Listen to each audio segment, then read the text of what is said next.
Hey guys, this is Preeti and welcome back to my channel. Guys, आज हम बात करने जा रहे हैं और एक साउथ कोरियन साइकोलॉजिकल थ्रिलर के बारे में जिसका नाम है द हैंडमेडन। ये फिल्म 2016 में रिलीज हुई थी और डायरेक्टर है पार्क चैन वोक। IMDb रेटिंग है 8.1 आउट ऑफ 10। रॉटेन टोमेटोज में इसका स्कोर है 95% एंड मेटाक्रिटिक स्कोर है 84%। इस फिल्म में हम जिस वक्त के बारे में बात करेंगे वो है वर्ल्ड वॉर 2 के पहले का समय, मतलब 1930s। इस समय कोरिया में कोरियन से ज्यादा जापानीज ऑक्युपेंसी बढ़ चुका है। सारे कोरियन लोग जैसे जापानीज बनने के लिए पागल हो रहे हैं। एक ऐसी स्थिति में हमें एक जापानीज लेडी के बारे में पता चलता है, lady Izumi. She is rich and beautiful. वो एक जापानीज एस्टेट की मालकिन भी है और वो सिंगल है। उनके पास पैसा, प्रॉपर्टी सब कुछ है, मगर आज़ादी नहीं है। वो सिर्फ 5 साल की थी जब वो जापान से कोरिया में आई थी और तब से लेकर आज तक वो अपने ही घर में कैद है। उनका घर मतलब उनके मामा का घर। वो अपने मर्जी से ना कहीं जा सकती है, ना किसी से मिल सकती है, क्योंकि उनकी लाइफ उनका अंकल कोजुकी कंट्रोल करता है। इजुमी उनकी भांजी है और उसके पेरेंट्स गुजर जाने के बाद से ही कोजुकी उसकी परवरिश कर रहा है। उसका प्लान ये है, इजुमी जैसे ही अडल्ट हो जाएगी वो उससे शादी कर लेंगे। इससे उसके सारे प्रॉपर्टी पर वो खुद कब्जा कर पाएंगे। प्रोफेशनली ये अंकल कोजुकी एक ट्रांसलेटर है। जापानीज ऑफिशियल्स के लिए वो इंटरप्रेटर का काम करते हैं। इससे उन्हें बहुत सारे पैसा मिला है, जिससे वो एक गोल्ड माइन खरीद ली है और ये प्रिजन लाइक घर बनाया है। और यहाँ पर अभी इजुमी रहती है, लेकिन सीक्रेटली वो एक और काम भी करते हैं। उनके इस घर में एक ह्यूज लाइब्रेरी है जहाँ पर बहुत सारे रेयर बुक्स और पेंटिंग्स है जो काफी पुराना है, और इन किताबों को तो बैन भी कर दिया गया है। कोजुकी अपने घर में इन बुक्स को स्टोर करते हैं और कुछ जापानीज हाई रैंकिंग ऑफिसर्स को इनवाइट करते हैं और अपनी पत्नी को उनके सामने इन बुक्स से कुछ पैसेजेस रीड करने के लिए फोर्स करते हैं विद विजुअल इलस्ट्रेशन। उनकी पत्नी एक बहुत ही डिसेंट लेडी थी और वो ये सब काम करना नहीं चाहती थी, मगर कोजुकी बहुत ही ज्यादा डेंजरस आदमी है। बात ना मानने पर वो अपनी पत्नी को बेसमेंट में ले जाकर टॉर्चर किया करते थे और इजुमी को भी धमकाते थे, थ्रेट करते थे कि अगर उसने कभी भी आवाज उठाई या फिर भागने की कोशिश की तो उसकी हालत भी ऐसी ही होने वाली है। लेकिन उनकी पत्नी ये सब ज्यादा दिन तक सहन नहीं कर पाई और वो सुसाइड कर ली, और तब से इजुमी इस रीडिंग प्रैक्टिस को कंटिन्यू कर रही है। कोजुकी कभी कभी इन बुक्स के लिए ऑक्शन भी रखते थे। ऑब्वियसली बहुत लोग इन किताबों को खरीदना चाहते थे, मगर कोजुकी बहुत ही चालाक भी है। उन्हें पैसा तो चाहिए था, मगर वो इन किताबों को बेचना नहीं चाहते थे, तो वो इन बुक्स की रेप्लिकास बनाने लगे और इस काम में उसकी मदद करते हैं काउंट फुजियारा। वैसे तो वो अपने आप को एक काउंट बुलाते हैं, मगर वो कोई काउंट है नहीं, वो एक कॉन मैन है। लोगों को मैनिपुलेट करना, फोर्जरीज, ये सब वो बहुत अच्छे से जानते हैं, लेकिन पेंटिंग्स वो बहुत अच्छा कर लेते हैं। और इसी सिलसिले में उसे इस कोजुकी मैंशन में एंट्री मिलता है और यहाँ पर ही उसकी मुलाकात होती है इजुमी से। इजुमी से मिलकर उसे यह लगता है, अरे ये लड़की तो बहुत ही ज्यादा इनोसेंट है, इसे मैनिपुलेट करना बहुत इजी होगा। तो वो ये प्लान बनाते हैं, वो इजुमी से प्यार का नाटक करेंगे और उससे शादी कर लेंगे। उसके बाद उसे समहाउ मेंटल असाइलम में भेज देंगे। इससे उसके सारे प्रॉपर्टी का मालिक वो बन जाएंगे। प्लान तो बहुत सिंपल है, मगर इस सिंपल से प्लान को एग्जीक्यूट करने में बहुत मुश्किल हो रहा था। इधर इजुमी बहुत ही ज्यादा इनोसेंट है या फिर वो स्टोन हार्टेड है। समय बहुत कम है, फुजियारा को जो भी करना होगा उसे जल्दी करना है, क्योंकि नहीं तो वो प्लान करते ही रह जाएंगे और अंकल कोजुकी इजुमी से शादी कर लेंगे। तो वो एक सुखी नाम के लड़की को हायर करते हैं जो इस काम में उसकी मदद करने वाली है। इस लड़की को इसके बदले में ढेर सारे पैसे और इजुमी के कपड़े और ज्वेलरीज मिलने वाला है। सुखी तमाको नाम से इजुमी से मिलने जाती है और एक रेफरेंस लेटर भी देती है। यहाँ पर ये लिखा हुआ है, वो पहले भी एक मेड रह चुकी है और उसकी प्रीवियस मिस्ट्रेस उसके काम से बहुत ही ज्यादा इम्प्रेस्ड थी। लेकिन असली बात तो ये है, सुखी कभी कोई मेड थी ही नहीं, वो तो एक चोर थी। और ये जो रेफरेंस लेटर है वो भी उसे काउंट फुजियारा ही लिख कर दिए थे, क्योंकि सुखी खुद एक इलिटरेट है और अनाथ भी। जिस घर में उसकी परवरिश हुई है वहाँ पर अनाथ बच्चों को लाया जाता है और उन्हें चोरी करना, फॉर्जरीज करना, ये सब सिखाया जाता है। सुखी भी ये सब काम में माहिर है, लेकिन अभी उसे एक्टिंग करना है और वो भी बहुत ही ज्यादा कन्विंसिंग वे में। सुखी नेक्स्ट डे से ही काम पर लग जाती है और वो इजुमी की हैंडमेडन है। उसका काम है इजुमी का ख्याल रखना और वो क्या कह रही है, क्या सोच रही है, सब कुछ, हर एक इन्फॉर्मेशन के बारे में फुजियारा को इन्फॉर्मेशन देना।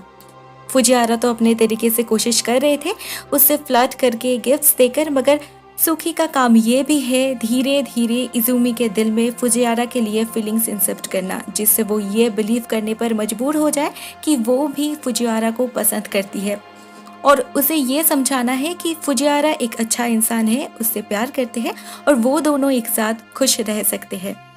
सुखी अपना काम जानती है और वो अपनी पूरी कोशिश कर रही है इजुमी को कन्विंस करने के लिए।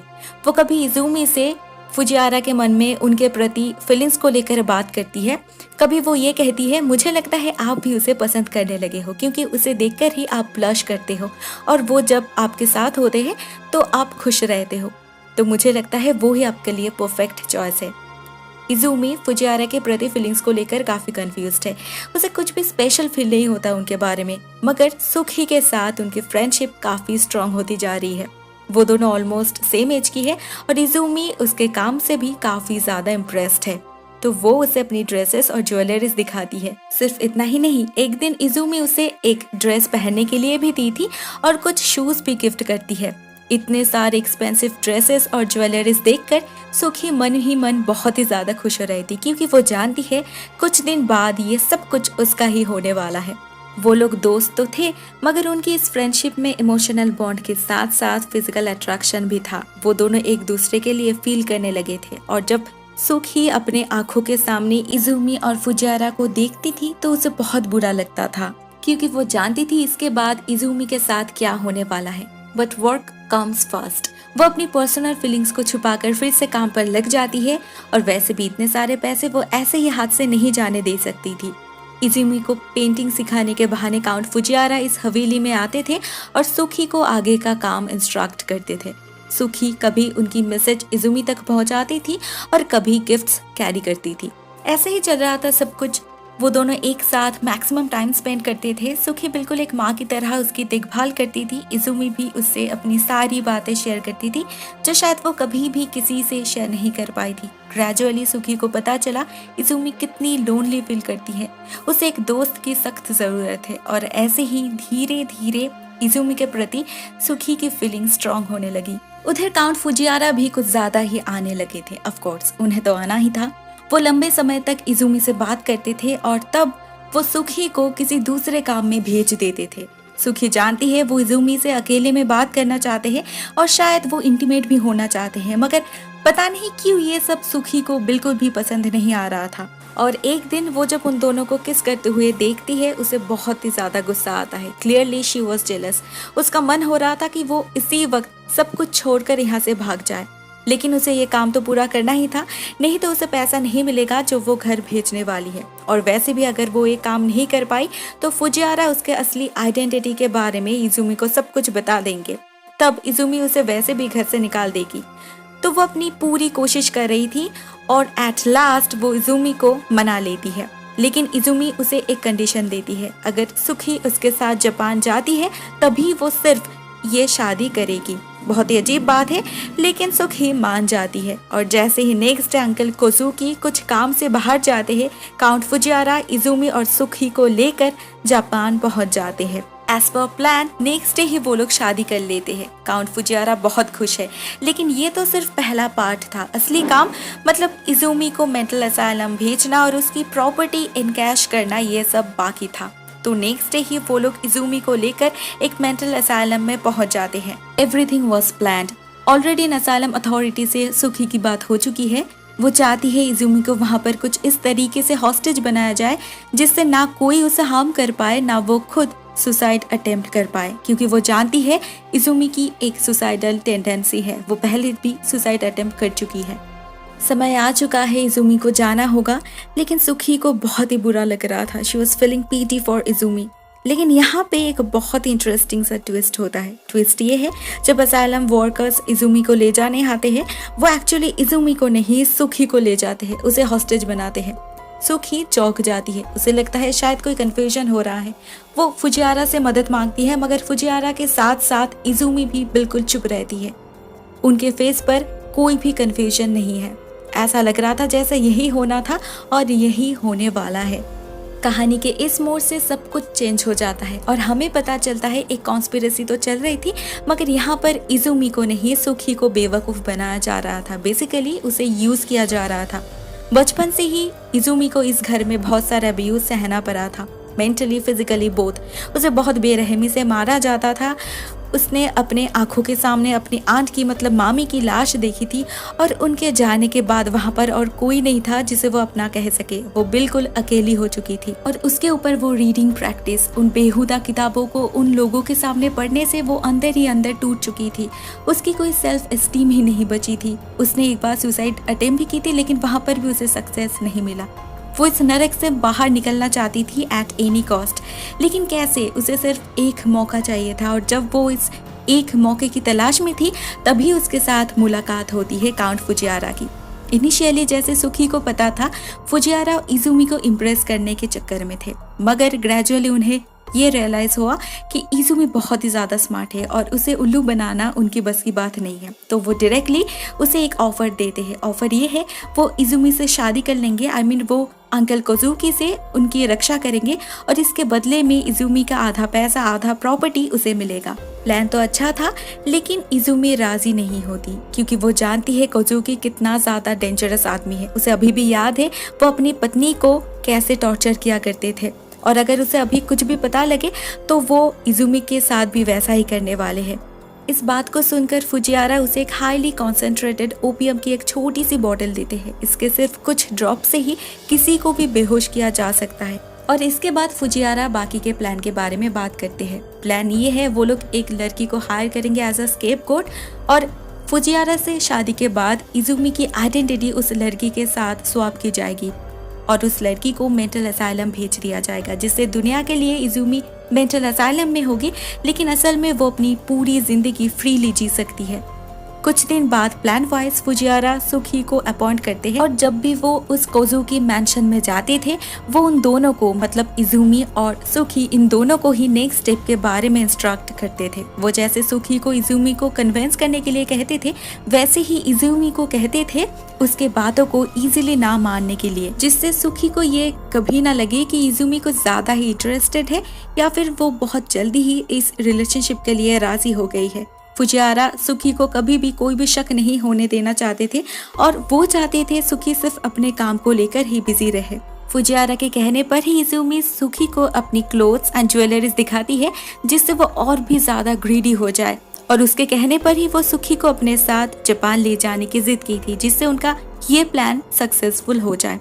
वैसे तो इजुमी फुजियारा को बिल्कुल भी पसंद नहीं करती थी, मगर सिर्फ इस प्लान के लिए वो लोग एक दूसरे को टॉलरेट कर रहे थे।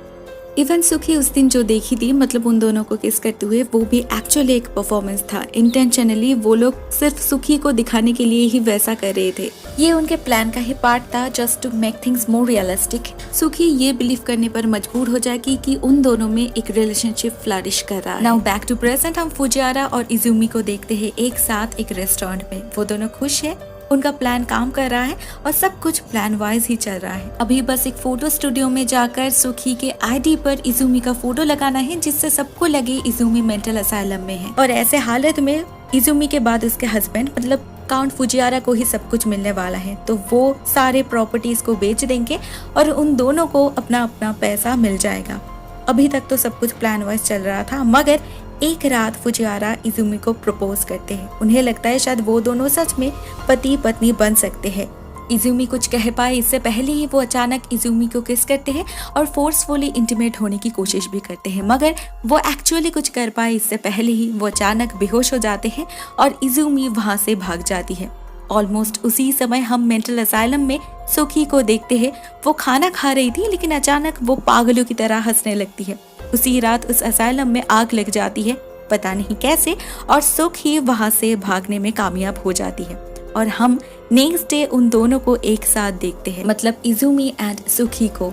और यहाँ पर हमें पता चलता है इस कहानी के सेकेंड ट्विस्ट के बारे में। असल में सुखी और इजुमी एक दूसरे से प्यार करने लगे थे और उस दिन जब सुखी इजुमी को फुजियारा के साथ इंटीमेट होते हुए देखती है, उसे जेलसी फील हो रही थी, मगर फिर भी वो इजुमी को इस शादी के लिए फोर्स कर रही थी। इस बात से नाराज होकर इजुमी सुसाइड अटेम्प्ट करती है। सुखी किसी तरह से उसे सेव कर लेती है और उसी रात वो दोनों एक दूसरे से अपने अपनी ट्रू फीलिंग्स के बारे में कन्फेस करते हैं। उन दोनों को पता चलता है फुजियारा उनके साथ क्या प्लान बनाए हैं और वो दोनों इन प्लान्स को मॉडिफाई करके एक नया प्लान बनाते हैं जिससे वो दोनों एक साथ रह पाए और उन्हें कोजुकी और फुजियारा से मुक्ति भी मिल जाए।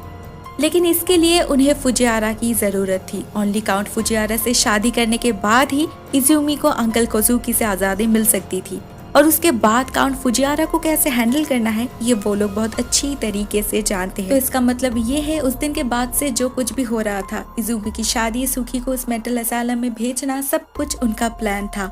उस दिन जब काउंट फुजियारा इजुमी से इंटीमेट होने की कोशिश कर रहे थे, उससे पहले ही इजुमी भागने की तैयारी कर चुकी थी। वो पहले ही फुजियारा के ड्रिंक में ओपियम के कुछ ड्रॉप्स मिक्स कर दी थी और वो जैसे ही बेहोश हो गए वो भागकर उस घर में पहुंच गई जहां पर सुखी उसके लिए वेट कर रही थी।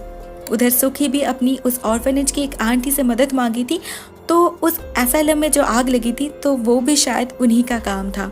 तो अभी फाइनली इजुमी एंड सुखी एक साथ है इतना सब कुछ करने के बाद, और हम देखते हैं उनके पास उनकी आईडीज है और फुजियारा की आईडी भी। इजुमी एक आदमी की तरह ड्रेसअप करती है और फोटो स्टूडियो में जाकर फोटोज क्लिक करती है और सुखी अपनी फॉर्जरी स्किल के मदद से इन फोटोज को फुजियारा के आईडी में रिप्लेस करती है जिससे इजुमी काउंट फुजियारा बन पाए और फाइनली वो लोग शंघाई की तरफ रवाना हो जाते हैं। दूसरी तरफ हम काउंट फुजियारा को देखते हैं, उनका सेंस लौट आया है और उन्हें अंकल कोजुकी के कुछ गुंडे हॉस्टेज बनाया है। भागने से पहले इजुमी अपने अंकल को एक चिट्ठी लेकर काउंट फुजियारा के बारे में बताई थी। अभी जब कोजुकी को ये पता चला इजुमी भाग चुकी है और बहुत ढूंढने के बाद भी उसे उसके बारे में कुछ भी नहीं पता चला, तो वो काउंट फुजियारा को ही बेसमेंट में ले जाकर टॉर्चर करने लगे। पता चला ये कोजुकी एक बहुत ही घटिया इंसान है। वो सिर्फ पैसों के लिए इजुमी से शादी करना नहीं चाहती थी, असल में वो उसके प्रति बहुत पहले से ही फैसिनेटेड थे। बचपन से ही वो बहुत गंदे तरीके से उसे देखते थे और अभी जब उनका सपना पूरा नहीं हुआ, इसके लिए फुजियारा भी कहीं ना कहीं जिम्मेदार थे। तो रिवेंज लेने के लिए और अपना फ्रस्ट्रेशन निकालने के लिए वो फुजियारा को ही टॉर्चर करने लगे। एक एक करके उनकी उंगलियां काटने लगे। बहुत खून बह रहा था और फुजियारा कुछ ही समय में मरने वाले थे। लेकिन मरने से पहले एज इज लास्ट विश फुजियारा एक सिगरेट की डिमांड करते हैं जो कोजुकी माल लेता है और हम देखते हैं फुजियारा के पास 3 ब्लू कलर्ड सिगरेट्स थे। असल में ये कोई नॉर्मल सिगरेट्स नहीं थे, इसमें मर्क्यूरी था और इस बंद कमरे में इसे स्मोक करने का मतलब है मौत। हुआ भी वही, एक एक करके वो दोनों ही वहीं पर गुजर गए। एट लास्ट हम इजुमी और सुखी को देखते हैं शिप में एक नया जीवन और नई जगह की तरफ आगे बढ़ते हुए। This is the end guys. इस फिल्म में कई सारे ट्विस्ट है which make the film more intense. एक कैरेक्टर बहुत ही ज्यादा स्ट्रॉन्ग है, specially the female leads, and direction is top notch. हर एक ट्विस्ट के साथ नया सस्पेंस क्रिएट हो रहा था जिसके बारे में इनिशियली कोई भी हिंट्स नहीं मिलता। It's really interesting. Thank you so much for watching this video guys. It means a lot to me. Thank you so much. Ta-ta.